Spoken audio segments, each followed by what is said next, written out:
Alright guys, welcome back to another video. It's your man Jay. So I got a nice battle right here for you. This is going to be a nice matchup right here. I've got the Vivo Nex S versus the LG G7 ThinQ, or ThinQ, however you want to say it. Now I'm going to give a basic rundown of these, and I'm going to try to keep it as 100 as I always do. You know, I'm gonna give my fair opinion because I wanted to save this. So a lot of people knew that I was gonna do this battle, so they started asking me which one they like better. But this is definitely gonna be a tough one, but I'm gonna keep it all the way 100 with you. So we're gonna start with design and hardware on these, and I'm just gonna jump right in. So this is the challenger right here. This is the Vivo Nex S, and it has just one of the most beautiful designs ever. You've got the dual camera setup on the back like most phones have today. This has a pop-up camera on top and a headphone jack up there, a microphone. You've got power and volume over here, and then you've got an AI button right here. You've got a USB Type-C down here, and the SIM tray is on the bottom with a loudspeaker down there, a very loud speaker I might add. And then on the front here, you have the in-screen fingerprint reader, which opens up into a beautiful 6.6 inch or 6.59 inch, if you have to be technical about it, 6.6 inch full screen display. No area at the top, you know what that's called, just a little bit of chin on the bottom. This is a 1080p Super AMOLED display, and it is absolutely gorgeous. So this is a bigger footprint, but not by much. So that is the Vivo Nex S hardware and design. It's one of a kind, folks. It's straight up, it's one of a kind. Now if you get over to the G7, it has kind of the classic, this is becoming a classic design right here, but this has a nice matte feel opposed to the glossy back on the Vivo Nex there. Fingerprint reader on this one is on the back. You got the dual camera setup, laser autofocus. You got the LED tone flash there. You do have a power button, and this one also has kind of that AI button. You got the volume rocker. You've got a microphone up top. SIM tray is up top. You got headphone down here. Type-C and speaker down there. Speaker on here is really good on the G7. And on the front here, it opens up to the 6.1 inch Quad HD display opposed to the 1080p display here on the Vivo Nex S. Wow, you know, this again has the cutout at the top, you know what it's called, and it still has a little chin on the bottom too. So when I look at these side by side, this is what I get. I get two beautiful phones with two very different designs. Now design and hardware is going to go to the Vivo Nex. This is just the future of where we should be going, and this is where we currently are. A lot of phones do not have a fingerprint in the screen, and a lot of phones do not have all screen. The Vivo Nex has been one of the hardest phones for me to put down, and it's just been tough, man. This is a tough one to try to get through, but this phone definitely wins for hardware and design. Now next up, I'm gonna go straight to it. I'm gonna show you the camera. So I'm just gonna record some footage right here in the office because you've already seen both of these outside. So I'm gonna record this footage real quick, and then I'll post it up for you, and you tell me what you think. And let's get these cameras open.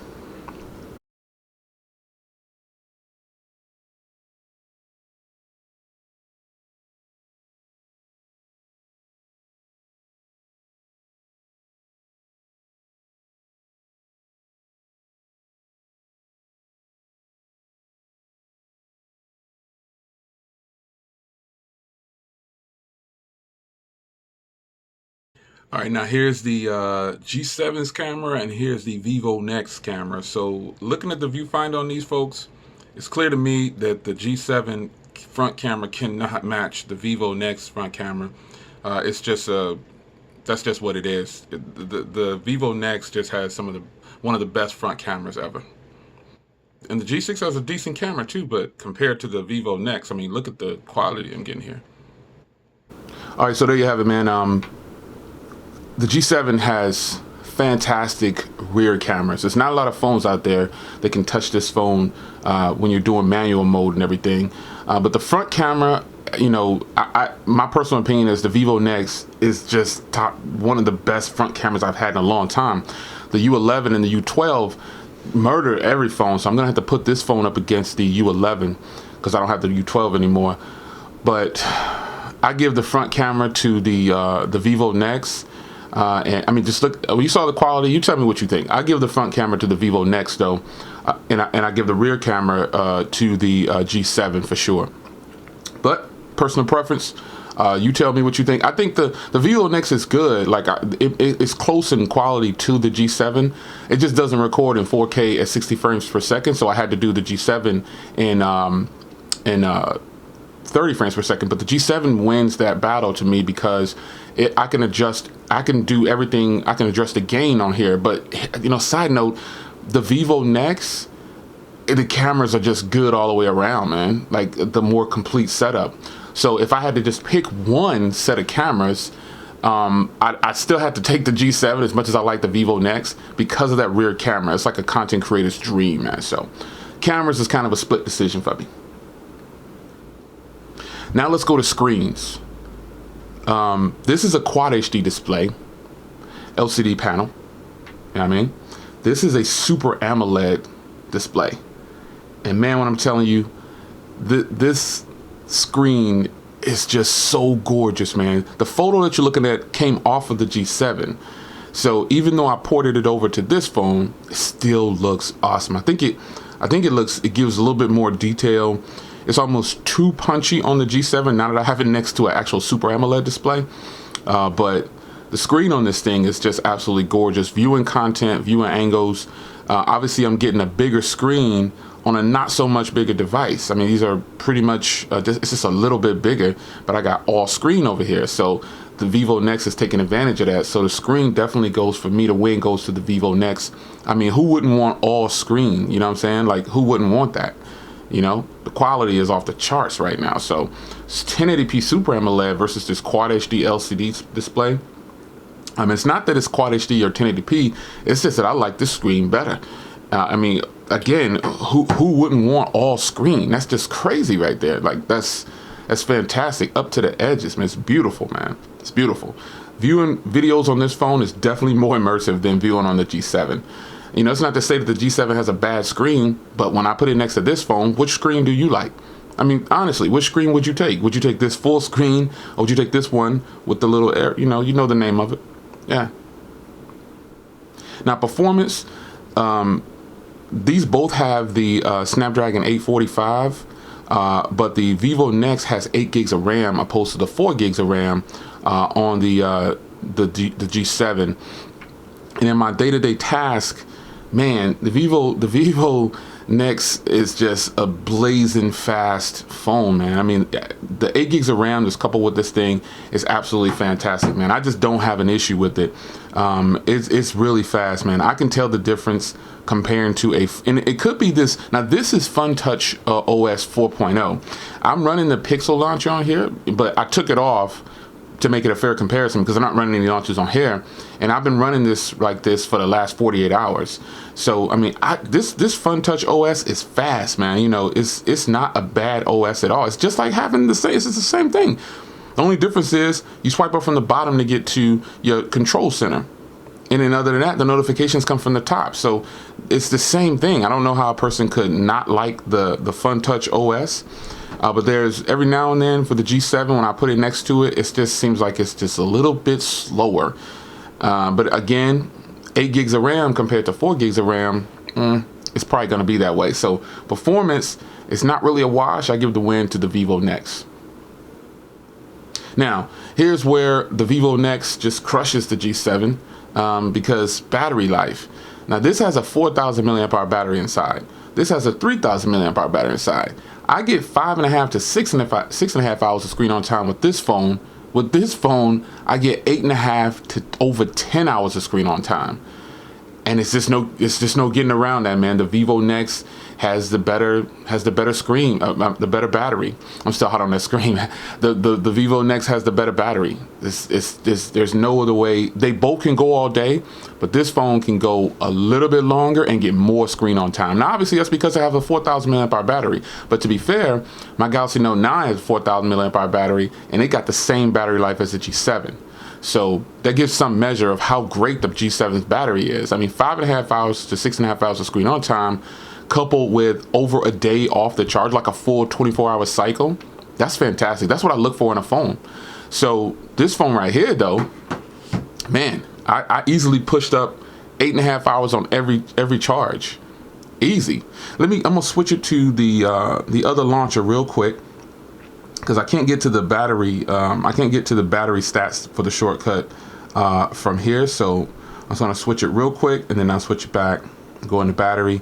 See, look at this, man. I'm not lying. Look at this. Let me zoom a little bit. I got 5 hours and 15 minutes of screen on time. The last time I charged it was 22 hours ago, and it says I got 20 hours left. I mean, come on, that's crushing it, man. That's crushing it. That's crushing it, man. There's just no getting around that. That's just a battery beast right there. It's a battery beast.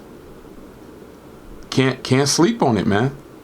Can't sleep on it. It's definitely a battery king, man. This thing is fantastic. However, again, the G7 is a boss too. It's just that the 1,000 milliamps on this phone is definitely going to get you more. And also, this is a Quad HD display. You know what I'm saying? They both have a Snapdragon 845.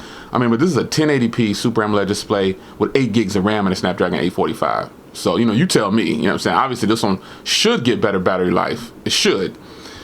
Now, price wars, the G7 is technically $750 or so, but you can get it for $450. So hit my link in the description if you want to do that. You can get the unlocked version. You can also sign up for Project Fi, and we both get $20. And then you can cancel the service after the 30 days kicks in. After you have it for a full 30 days, cancel the service if you want to, or keep it. You know what I'm saying? But we both can win in that situation. Thanks to all the people that have already signed up through Project Fi. But this phone right here is like $900, but I have a link in the description for this up until September 30th, depending on when you're watching this, 2018. You can get this phone for $620. So somebody said in a comment, like, Jay, you know, the pricing, what's up? If you had to take one, you know, the Vivo Nex or the G7, well, let me give you my final answer on both of these phones. If I had to choose one of these, now you probably been watching this video saying, man, Jay, obviously you're gonna say the Nex is the Nex S. Well, you're right, and here's why. Even though I paid $450 for this phone, I like the direction of this phone, and I paid a little bit more. I actually paid more than $620. I paid $640 or $680 at the time. So, but now it's down. Remember, September 30th is when that coupon ends in the description. I don't know about the G7 coupon through Google Fi, or Project Fi, but this definitely ends on September 30th. So get your order in for $620, man. Be sure to choose DHL Express shipping. I've warned you. LTE, everything in the US, everything is there. So, you know, I'm just gonna say that the reason I would choose this is because it is going in the direction that I want cell phones to go. That doesn't mean that the G7 is bad. It just means that I like this phone better overall. This has the better rear camera, but as you can see in the video, this is probably the more complete phone. And I use both of these daily. They both have separate phone numbers, and I make calls on both. This is more of a business line for me. This is a personal line. But overall, this phone to me crushes the G7 because it's the future. You know what I'm saying? It's the future. It doesn't have an IP rating like the G7. Now, there's a lot of things that the G7 you just can't see, like I said, but it's got that boom sound speaker set up on here when you lay it on the table. It's got an IP rating, you know what I'm saying? It's got wireless charging. There's a lot going on here, but those things to me are bonuses, and I don't require an IP rating. You guys know me from long ago. I don't require an IP rating, and I don't require wireless charging. That's why this is an easy one for me. The Vivo Nex takes it, hands down. It's your man Jay. Hope you enjoy. Take care.